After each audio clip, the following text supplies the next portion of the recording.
오늘 좀 강력 사건이 많습니다. 양지민 변호사 결혼을 앞둔 예비 부부였어요.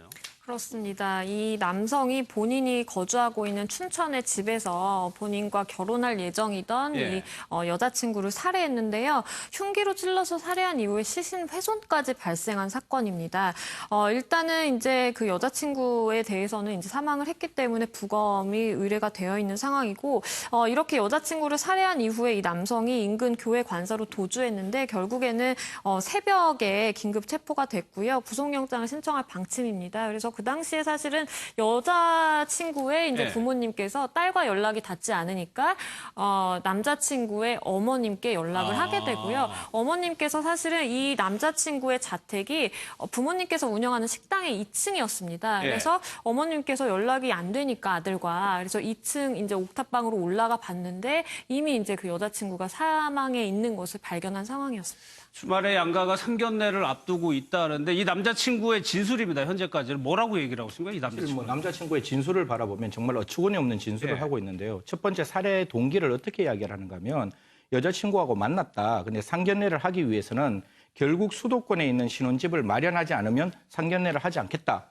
어떻게 보면 좀 이렇게 수도권에 살 수 있는 여러 가지 환경을 좀 만들어 달라라는 이유 때문에 살해를 했다는데 저는 그 주장이 일면대로 받아들인다 할지라도 이해 안 되는 주장이고 이건 당사자의 일방적인 주장이기 때문에 조금 더 내면의 동기는 분명히 살펴봐야 되는데 더 어처구니 없는 주장은 그러면 왜 그렇게 잔혹한 방법으로 그 사람을 죽여놓고 또 죽이고 난 다음에 또 다른 시신에 대한 또 다른 어떤 그 훼손을 했느냐 물어보니까 여자친구가 숨졌는지를 확인하기 위해서 시신을 훼손했다라고 하는데 그러면 숨을 안 쉬는데 진짜 죽었는지를 확인하기 위해서 또 다른 방법을 취했다는 거잖아요.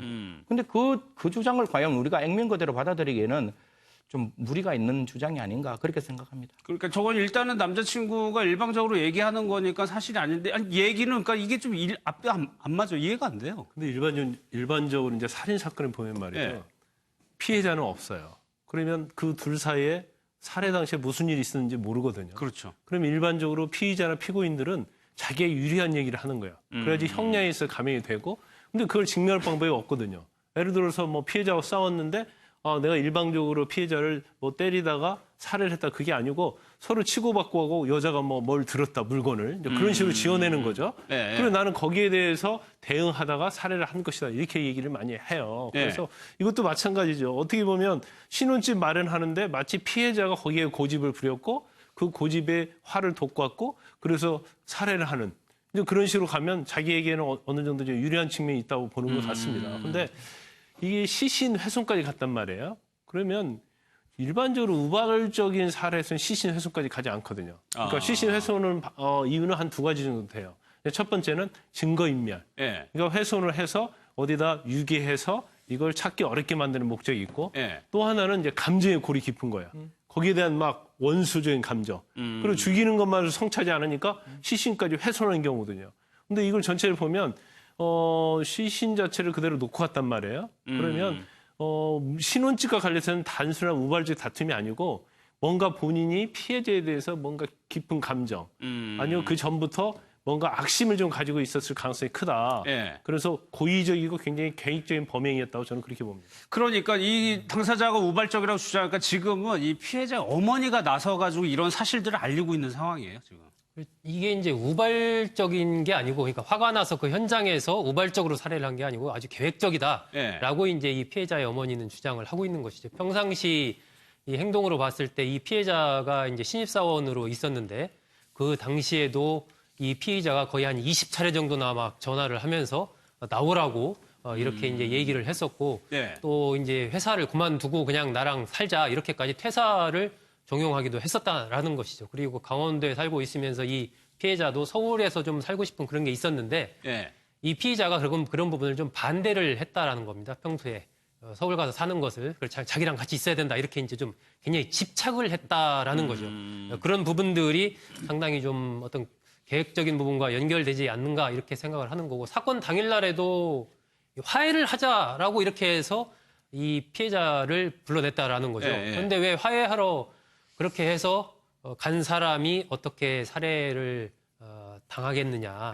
이것은 한마디로 살해를 하기 위해서 계획적으로 그렇게 쭉 이 피의자가 꾸민 것이다. 예. 이렇게 지금 이 피해자의 어머니는 주장을 하고 있는 것이고 현재 피의자가 주장하고 있는 뭐 신혼집 운운에 이런 등등의 얘기는 그 어떤 계획적이지 않다는 것을 꾸며내기 위한 얘기에 불과하다라고 이렇게 지금 주장을 하고 있습니다. 근데 김광선 변호사 실제로 수사를 하려면 계획 범죄를 밝혀내려고 하면 객관적인 증거로밖에 할 수가 없는 거잖아요. 진술이 그래서 없으니까. 일반적으로 살인 사건의 어떤 동기 이런 네. 부분들이 피의자나 피고인이 본인이 솔직하게 얘기하지 않으면 사실은 묻히는 경우가 굉장히 많아요.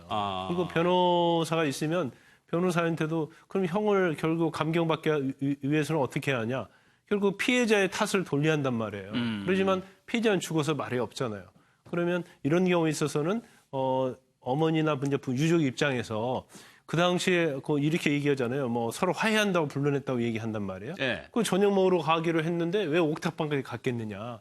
그런 걸 전체로 보면 이 피의자가 거짓말하고 있는 것이 분명하다. 그러면서 간접적인 정황을 가지고 뭐 진정을 하든지 재판부에다가 특히 검찰에서 아주 적극적으로 수사기관에서 적극적으로 이런 부분을 입증하는 데 노력을 해야 돼요. 왜냐하면 수사기관의 특징은 뭐냐면 살해를 했어? 한 걸 자백을 해. 그러면 범죄 성립하는데 문제가 없잖아요. 예. 그럼 그걸로 끝나는 경우가 있거든요. 그게 아니고 사실은 사소한 거라도 형량에 굉장히 영향이 있는 부분에 대해서는 예, 예. 좀 더 수사기관에서 적극성을 띨 필요가 있다 이렇게 봅니다. 알겠습니다.